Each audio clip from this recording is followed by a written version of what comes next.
All right, Knights of Jagaria, welcome back to Veracity Trigger. I'm going to go ahead and talk about Coco. And as usual,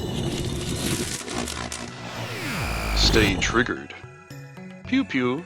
Pew. Okay, so Coco is a female, age 39, class Saint. Background is commander of the southern region of the Holy Gustav Empire and aunt to the 13th Emperor Tim Gustav.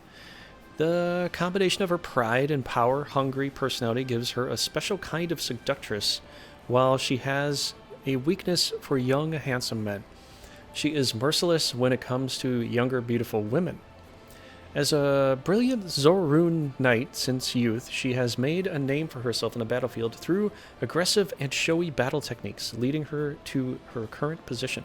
Okay, so who is she and what is she about, essentially? Well, she's a healer. She becomes a saint here, as you see, level 23. And so you get the healing rod staff, you get a light robe, you get a light hat, and a ring. Doesn't have any particular special skills. She's just another knight for the Zoroarun company here, with the Holy Gustav Empire. And what are her stats like? Well, she's just kind of okay. She just has 500 hit points, 14 for MPs, just okay. Agility 82 is not bad. She actually can kind of dodge some things here. But intelligence of 83, not that great. And then all these stats here are just kind of subpar here. They're not that great. Rune power is just 219. She is just okay. She's not the greatest. Probably, in a strange way, kind of a project knight because, you know, you got the 3ED here, although the E changes because she's now level 23.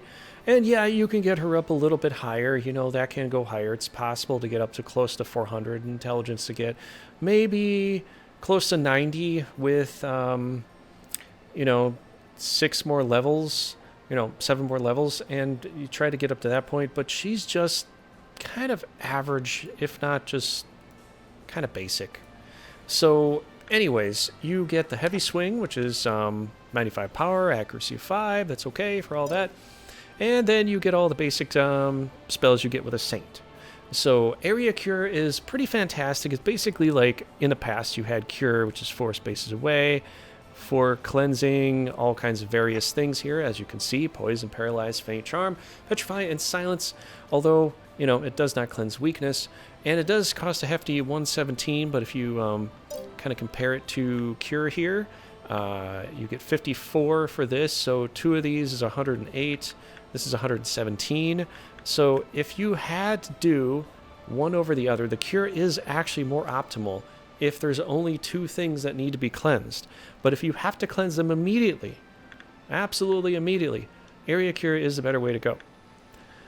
But as you can see, 54 times 2 would be 108, and this is 117, so yeah, it is a bit of a reach there to do this. So if you got 3 things on a battlefield that have been stoned, charmed, whatever, what have you, then Area Cure would be your way to go.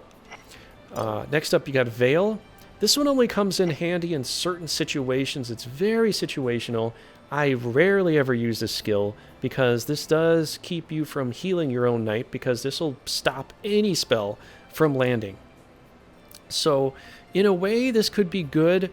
Also, if you think in reverse, if the enemy has a lot of healers, what you can do is put a Veil spell on their leader if you have no mages to hit them with magic.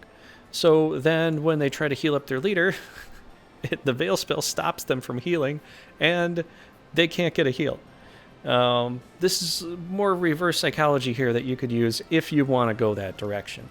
Now, just bar none, it could happen, it might not happen. It does cost you 86 MP, and from her coming to the point that she's only got 344 MP right now, I don't know if you really want to do that with her.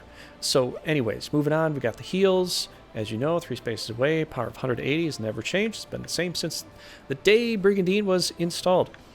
There's the Cure there. Halo, we all know what this does.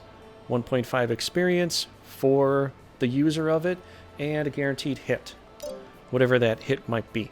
Now we got Area Heal, which is basically the 2 space radius heal. Power is down to 120, so I think it's actually a little bit less than before, but You know, you can heal everything within a 2-space radius. That's pretty much the same for the radius and the MP. Nothing's changed there. Divine Ray, this has actually come down in power. In the past, in Grand Edition, the original one, the power for heal and Divine Ray was the exact same, 180. Now it's 170. But it does cost you 112 MP to use it. I think that's the same price as before. But it's a very powerful spell. It can do pretty well. In her hands, it would do okay. Not that great, but it would do okay. But, you know, if you're up against something that doesn't have a lot of intelligence, then yes, it'll definitely do some damage. So you have these abilities here to do. She's really, honestly, if you're really looking for a Project Knight that doesn't feel like a Project Knight, Coco is kind of the way to go. And that's really what you can get going forward with her. I don't recommend her with a baby team, like a very simple team that you just got, because she's not going to be that great at healing. So you could pit her with Tim, and I know there's that, you know, family dynamic there, that she's, you know, the aunt, but you can put her with Tim and she can do some healing for him, and he doesn't need a whole lot of heals because he's very dodgy. But yeah, she could probably fit on that team pretty well. It's kind of like how I do Iscalio, how I play Iscalio from Legend of Forsena or Grand Edition. I put Victoria with Driss. Now, yeah, Victoria doesn't have a lot of rune, but Driss has the most rune, so she kind of fits in there because she doesn't have a lot of rune, and putting her on another team kind of makes the other team a little bit weaker monster-wise. So MP-wise, healing-wise, damage-wise, from healing perspective, I would probably put her with the highest leader, probably Tim, or maybe Sin Gustav, or, you know, somebody with pretty high defense, maybe even the punchy guy, the monk on the team. You know, you could put her with them. That's what I would recommend. But essentially, this is Coco in a nutshell. And yeah, that's all I got for you. So thanks so much for watching. If you enjoyed, definitely subscribe, and I will get into these more often. And we're almost done with the entire collection here. Once we're done with this, we'll be doing some new content. So stay tuned for that. Stay triggered, my friends.